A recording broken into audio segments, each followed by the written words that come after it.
오늘 구약의 말씀은 창세기 1장 1절로 4절 상반절입니다. 태초에 하나님이 천지를 창조하시니라. 땅이 혼돈하고 공허하며 흑암이 깊음 위에 있고 하나님의 영은 수면 위에 운행하시니라. 하나님이 이르시되 빛이 있으라 하시니 빛이 있었고 빛이 하나님이 보시기에 좋았더라. 아멘. 서신서의 말씀은 고린도후서 13장 11절로 13절입니다. 마지막으로 말하노니 형제들아 기뻐하라. 온전하게 되며 위로를 받으며 마음을 같이하며 평안할지어다. 또 사랑과 평강의 하나님이 너희와 함께 계시리라. 거룩하게 입맞춤으로 서로 문안하라. 모든 성도가 너희에게 문안하느니라. 주 예수 그리스도의 은혜와 하나님의 사랑과 성령의 교통하심이 너희 무리와 함께 있을지어다. 아멘. 복음서의 말씀은 마태복음 28장 16절로 20절입니다. 11 제자가 갈릴리에 가서 예수께서 지시하신 산에 이르러 예수를 배웁고 경배하나 아직도 의심하는 사람들이 있더라. 예수께서 나와 말씀하여 이르시되 하늘과 땅의 모든 권세를 내게 주셨으니 그러므로 너희는 가서 모든 민족을 제자로 삼아 아버지와 아들과 성령의 이름으로 세례를 베풀고 내가 너희에게 분부한 모든 것을 가르쳐 지키게 하라. 볼지어다 내가 세상 끝날까지 너희와 항상 함께 있으리라 하시니라. 아멘. 이것은 주님의 말씀입니다. 아멘. 지금은 지하철 2호선에 시립미술관역이 없어졌어요. 그런데 전에는 지하철을 타고 해운대 가까이 오면 광안역 지나서 수영 지나면 센텀시티, 그 다음에 시립미술관, 동백, 그리고 이제 해운대 오면 이제 갈매기가 끼룩끼룩 울었습니다. 저는 그게 너무 좋았습니다. 해운대 올 때 그렇게 역 이름이 너무 예뻤어요. 시립미술관, 동백 이런. 요즘 이렇게 교회력을 지나오면서 그 생각이 나는 겁니다. 부활절, 그 다음에 이제 승천주일, 성령 강림주일, 삼위일체주일, 이렇게 마치 지하철역을 통과하듯이 우리가 지금 하나님의 시간, 교회력을 따라서 지금 이렇게 진행을 하고 있는 거예요. 그리고 이제 오늘 삼위일체 주일을 맞이했습니다. 사실 그리스도교 신앙에서 삼위일체 고백은 아주 기본적인 거예요. 그런데 그 기본적인 삼위일체 고백이 사실은 참 해석하기는 어렵습니다. 신학적으로 인간 이성으로 볼 때 비합리적일 수밖에 없는 종교적 사유를 합리적인 논리로 설명할 수 있는 마땅한 용어가 없기 때문에 그렇습니다. 단테는 신곡 천국편의 제33곡에서 삼위일체 하나님과 또 그리스도의 신성과 인성이 결합된 그 신비를 보았을 때 그 찰나의 섬광 속에서 자신이 직관했던 것에 대해서 이야기합니다. 그때 그 숭고한 빛의 광선 속으로 깊이 들어가서 자신이 배운 분은 언어를 초월한 모습이었고 기억으로 미칠 수 없는 모습이었다. 이렇게 고백을 해요. 그분의 고백이 이렇습니다. 숭고하고 높은 빛의 깊고 밝은 실체 속에 세 가지 빛깔, 같은 나비의 세 개의 원이 하나의 차원으로 나타났다. 두 개의 무지개처럼 첫째 원은 둘째 원에 반사되어 보이고 셋째 원은 그 둘에서 균등하게 발해지는 불처럼 보였다. 내 말은 생각에 비해 얼마나 약하고 모자라는가. 그리고 이 생각 또한 내가 본 것에 비하면 조금이라는 말조차도 못할 만큼 모자라는 것이다. 영원한 빛이시여, 당신은 당신 안에만 계시고 당신만이 당신을 아시고 당신에게만 알려지고 당신을 알면서 사랑하고 웃으시는도다. 이런 고백을 합니다. 그래서 이 고백을 끝으로 신곡이 다 끝이 납니다. 이 시에서 단테는 삼위, 즉 성부, 성자, 성령을 세 가지 빛깔을 띤 같은 크기의 세 원이다, 이렇게 표현을 하고, 또 일체를 하나의 차원이라고 묘사하면서도, 그러나 이런 묘사는 내 언어가 너무 약하고 모자라서 내 언어적 표현만으로는 이 삼위일체 하나님에 대해서 조금도 표현할 수가 없다, 이렇게 안타까워합니다. 그런데 사실 이런 고심, 인간의 언어적 표현으로 또 자신의 기억의 한계로 이 하나님을 다 표현할 수 없는 이런 고심은 단테 같은 시인에게만 있는 것은 아니었습니다.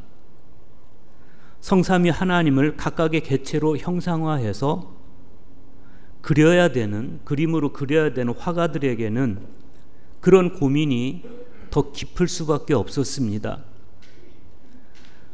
성부와 성자와 성령을 구분해서 그리되 그 세 분이 일체라는 것을 표현하는 것이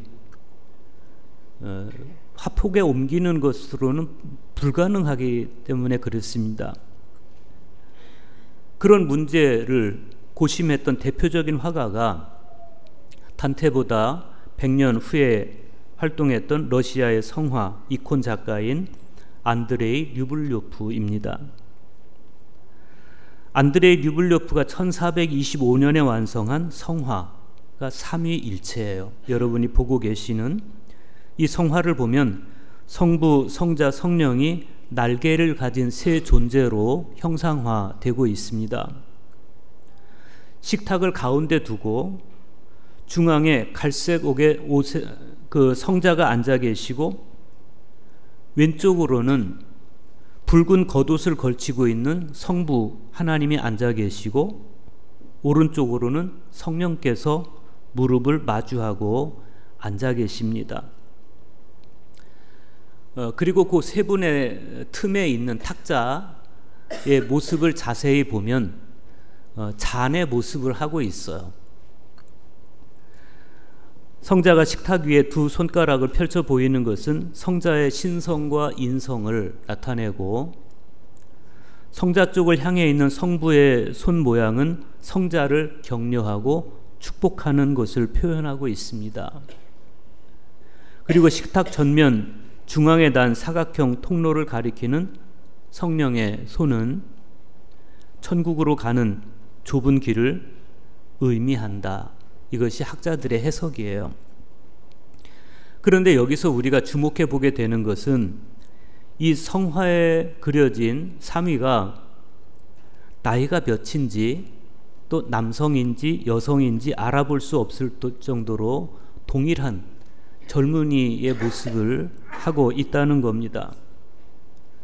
그래서 사전 지식 없이 그냥 보면 어느 분이 성부이고 어느 분이 성자이고 어느 분이 성령이신지를 알아볼 수가 없어요.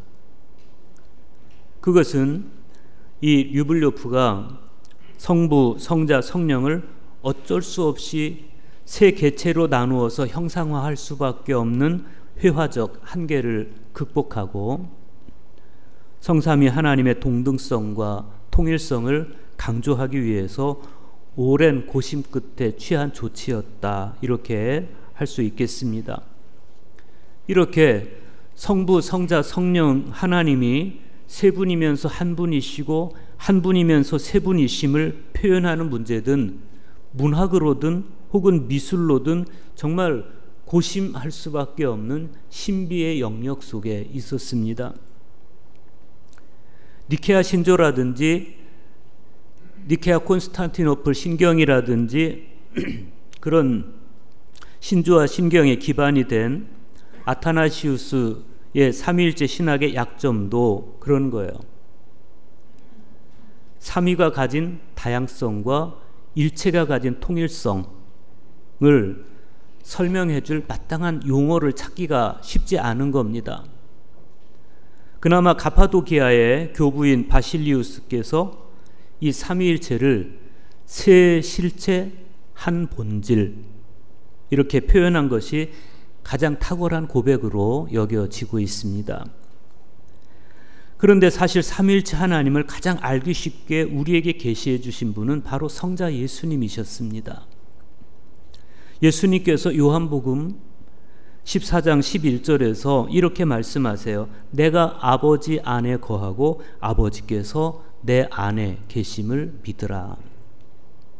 예수님은 하나님을 아버지라고 부르시면서 아버지께서 내 안에 나와 함께 계신다 이렇게 말씀하세요. 즉 아들이신 당신과 아버지가 일체임을 말씀하신 것인데 이 사실을 확증하고 그리고 아버지와 아들, 성자와 성부를 교통할 수 있게 해주는 사랑과 일치의 능력은 바로 성령 하나님의 역할입니다. 성령의 힘으로 성자는 성부를 알고 믿었고 성부는 성자를 사랑하고 붙들고 계셔요. 성령은 성자와 성부께서 서로 교통하는 통로이고 또 결합하게 하는 힘이었던 겁니다. 그렇듯이 우리가 삼위일체의 신비를 믿는다는 진정한 뜻은 우리 존재도 성부, 성자, 성령 하나님처럼 삼위일체 하나님 안에 구축한다는 의미입니다. 성자께서 성령을 통하여 성부와 하나를 이루신 것처럼 우리도 성령을 통하여 성자와 하나를 이루어야 됩니다. 그러면 성부께서도 우리 안에 계셔요. 그리스도인들이 성부, 성자, 성령 안에서 그 삼위일체 하나님과 완전한 일치를 이루고 있는 이 상태를 테오시스, 즉 신화라고 그럽니다. 그것이 바로 그리스도 신앙의 핵심입니다. 그러니까 우리 신앙의 궁극적 목표는 뭐예요? 삼위일체 하나님 안에 있는 거예요. 성부 하나님과 성자 예수님이 성령 안에서 하나인 것처럼 저들도 다 하나가 되어 우리 안에 있게 하옵소서. 예수님의 마지막 기도는 바로 이 테오시스 신화를 이루게 해 주십시오 라는 기도가 되겠습니다. 오늘 복음서에서 주님은 이렇게 말씀하십니다. 그러므로 너희는 가서 모든 민족을 제자로 삼아 아버지와 아들과 성령의 이름으로 세례를 베풀고. 초대교회는 이 가르침을 따라서 아버지와 아들과 성령, 즉 삼위일체 하나님의 이름으로 세례를 베풀었습니다. 또 오늘 서신서의 말씀을 보면 사도 바울이 주 예수 그리스도의 은혜와 하나님의 사랑과 성령의 교통하심이 너희 무리와 함께 있을지어다 라면서 삼위일체의 하나님의 이름으로 축복하는 걸 볼 수가 있습니다. 이렇게 삼위일체 교리를 정리해서 지켜내려 했던 신앙의 선배들의 노력 속에는 후세의 신앙을 보다 풍성한 영성 생활로 이끌려 하는 그런 진심이 가득 배어 있는 겁니다. 말씀으로 세상을 창조하신 성부 하나님, 성부 하나님께서 말씀으로 세상을 창조하신 그 말씀이 육신이 되어 이 세상에 오셔서 우리를 구원하신 성자 예수 그리스도, 그리고 진리의 영으로 오셔서 우리들을 진리 가운데로 이끄시는 보혜사 성령님, 이 삼위일체 하나님 안에 우리가 전 존재로 서 있을 때 그때 비로소 참된 변화가 우리 내면에서 시작이 되는 겁니다. 오늘 복음서의 말씀 먼저 보겠습니다. 마태복음 28장 16절과 17절 보십시오. 11 제자가 갈릴리에 가서 예수께서 지시하신 산에 이르러 예수를 배웠고 경배하나 아직도 의심하는 사람들이 있더라 그랬어요. 여기 보면 유다를 제외한 11제자가 등장하고 있어요. 예수님께서 주로 활동하시던 갈릴리에서 제자들이 부활하신 예수님을 만납니다. 그들은 그곳에서 부활하신 예수님을 배웠고 경배해요. 그런데 마태는 이렇게 말해요. 그러나 아직도 의심하는 사람들이 있더라. 그런데 이 의심을 무조건 부정적으로만 여기면 안 됩니다. 의심은 오히려 예수님께 다가가려는 하나의 몸부림이고 깊고 성숙한 믿음의 디딤돌이 될 수도 있습니다. 그런데 18절 말씀 보세요. 예수께서 나와 말씀하여 이르시되 하늘과 땅의 모든 권세를 내게 주셨으니 그래요. 몇몇 제자들의 의심에도 불구하고 예수님께서 아주 중요한 선언을 하십니다. 하늘과 땅의 모든 권세를 내게 주셨다라고 할 때 이 권세는 지상의 권세뿐 아니라 전 우주적 권세를 포함하는 거예요. 사도 바울에 따르면 이 권세는 예수님의 겸손에 대한 보상으로 성부 하나님께서 주셨다. 이것이 빌립보서 2장 5절로부터 12절에 있는 바울의 말씀입니다. 그러면 주님은 이 권세, 하늘과 땅의 권세를 가지고 어떤 일을 하려고 하시는 것일까? 19절과 20절 보십시오. 그러므로 너희는 가서 모든 민족을 제자로 삼아 아버지와 아들과 성령의 이름으로 세례를 베풀고 내가 너희에게 분부한 모든 것을 가르쳐 지키게 하라 그랬어요. 그러므로 이 말씀은 그러므로 즉 하늘과 땅의 모든 권세를 내게 주셨으므로 그런 뜻이에요. 하늘과 땅의 모든 권세를 내게 주셨으므로 너희는 그 권세를 들고 모든 민족에게로 가라는 겁니다. 왜 모든 민족에게로 가라는 겁니까? 그들에게 세례를 주라는 거예요. 여러분, 우리 육신은 위로부터 오는 은총을 받기 전에는 영적 진리를 받아들일 수가 없어요. 예수님께서 세례 받으실 때 바로 그 세례 받으시던 한 자리에 삼위일체 하나님께서 동시적으로 계시는 장면을 우리가 마태복음 3장 13절에서 17절 말씀에서 볼 수가 있어요. 성부 하나님이 거기 서 계십니다. 성자 예수님이 거기 서 계십니다. 그리고 성령이 비둘기 같은 모양으로 예수님 위에 강림하십니다. 그리고 성부 하나님의 음성이 들려옵니다. 이는 내 사랑하는 아들이니 너희는 그의 말을 들으라. 그렇듯이 우리도 세례를 받을 때, 우리도 세례를 통해서 삼위일체 하나님 안에 있을 때 비로소 진리의 말씀이 우리 내면으로 스며드는 거예요. 이 순서를 우리가 잘 봐야 됩니다. 신성에 있어서 하나이신 성삼위께서 당신들을 계시하는 데 있어서도 하나이시듯이 먼저 아버지와 아들과 성령의 이름으로 세례를 베풀고 그 다음에 이 성삼위 하나님의 은총, 위로부터 오는 이 은총에 의해서 비로소 가르침 받은 것들이 깨달아지는 것, 이 순서가 얼마나 훌륭합니까?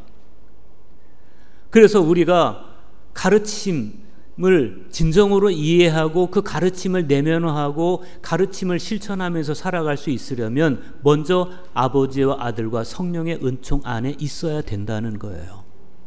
그래야 이 세 분의 활동에 의해서 비로소 말씀이 깨달아지고 말씀대로 살아갈 수 있는 힘을 얻게 되는 것입니다.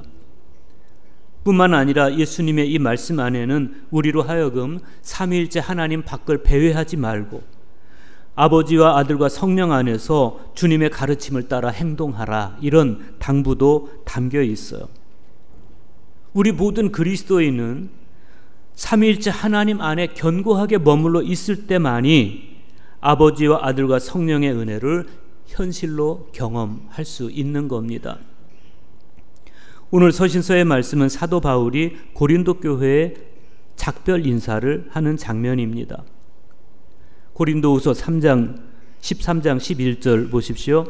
마지막으로 말하노니 형제들아 기뻐하라. 온전하게 되며 위로를 받으며 마음을 같이하며 평안할지어다. 또 사랑과 평강의 하나님이 너희와 함께 계시리라. 거룩하게 입맞춤으로 서로 문안하라 그랬어요. 마지막으로 말하노니, 그러면 이 말씀은 지금까지 많은 교훈을 했던 그 사도 바울의 말씀의 결론이기도 하고, 그리고 아주 강력한 유언과도 같은 말씀이기도 한 겁니다. 그래서 우리가 이 말씀을 주의 깊게 봐야 되는데, 첫 번째 당부가 뭐예요? 기뻐하라예요. 기뻐하라. 여러분, 어떻게 해야 우리가 기뻐할 수 있습니까? 기뻐하려면 삼위일체 하나님 안에 있어야 됩니다.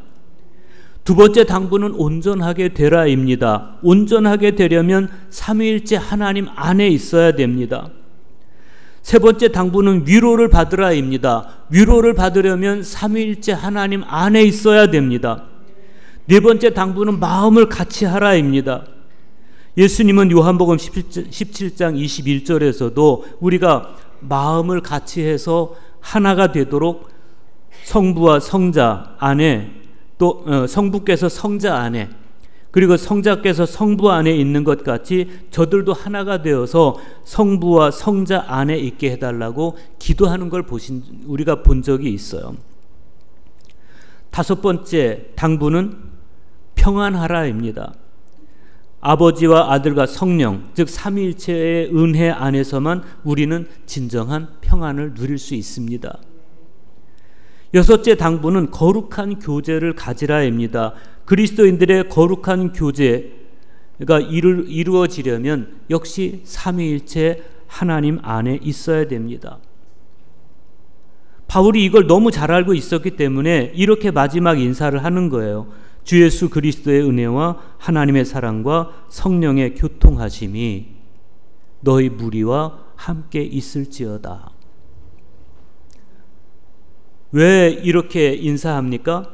삼위일체 하나님의 은혜와 사랑과 교통을 통해서만 그리스도인들이 연약함을 극복하고 온전한 기쁨과 온전함과 평안을 누릴 수 있기 때문에 그런 겁니다.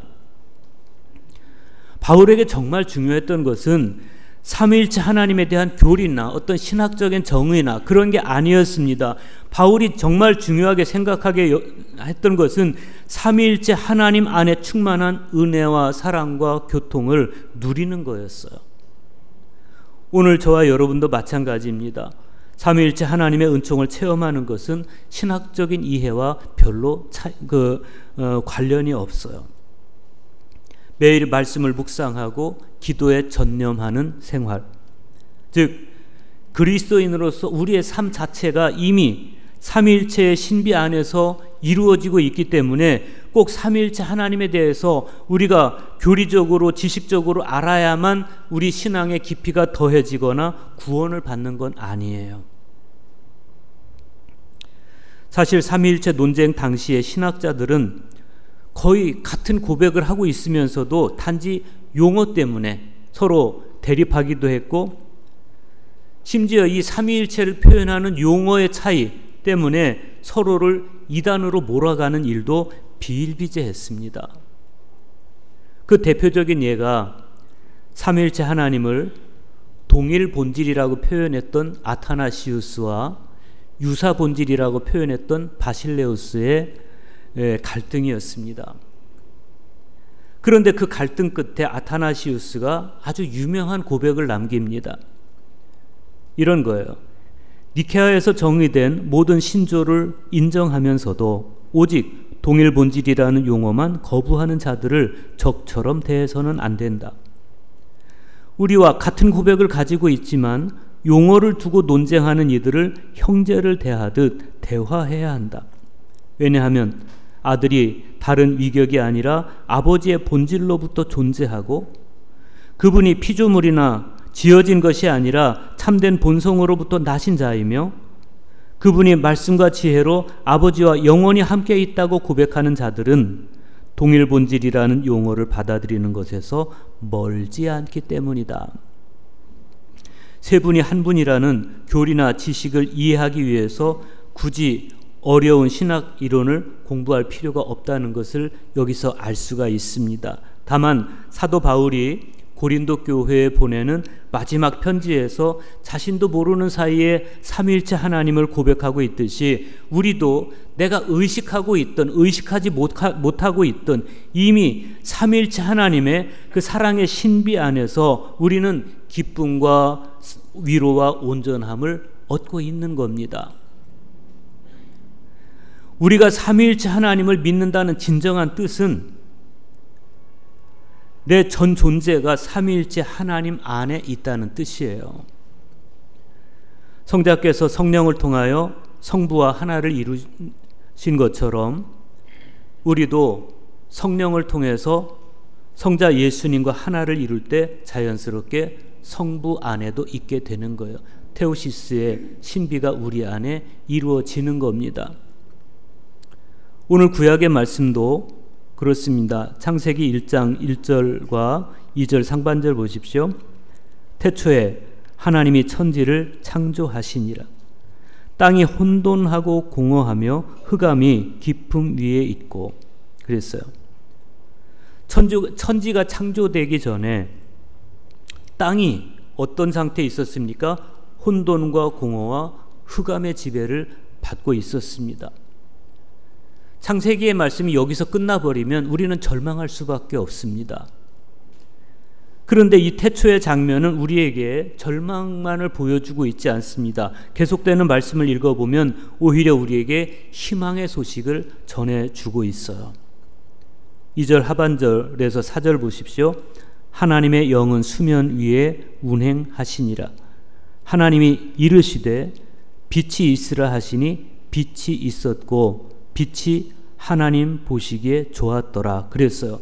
이 짧은 한 장면 안에서 우리가 삼위일체 하나님을 동시적으로 만나요. 천지를 창조하신 성부 하나님, 그리고 수면에 운행하시는 하나님의 영, 즉 성령, 그리고 말씀, 로고스예요. 이 말씀 로고스가 육신이 되어서 이 세상에 오신 분이 누구십니까? 성자 예수 그리스도이시죠. 요한복음 1장 1절과 14절 말씀을 보면 이 말씀이 육신이 되어 우리 가운데 오신 성자 예수 그리스도이심을 알 수가 있습니다. 절대적 절망의 상황, 즉 혼돈과 공허 위로 성령께서 부드럽게 선회하고 계셨습니다. 그리고 성부 하나님께서 빛을 창조하시는데 빛을 창조하는 능력은 빛이 있으라 라고 선언하시는 말씀, 즉 로고스였어요. 그분이 바로 이 땅에 오신 예수 그리스도이신 것이죠. 이렇게 삼위일체 하나님 안에서 혼돈과 공허와 흑암이 물러가고 빛이 우주의 질서를 회복했듯이 우리 역시 삼위일체 하나님 안에 있을 때 그 사랑의 신비 안에서 내 존재의 혼돈과 공허와 어둠도 물러가고 질서와 행복과 밝음이 우리 내면으로부터 회복이 되는 것입니다. 그렇게 우리 전 존재가 삼위일체 하나님 안에 견고히 구축됨으로써 참 기쁨과 온전한 평화가 여러분의 내면 가득 깃들기를 간절히 축복합니다.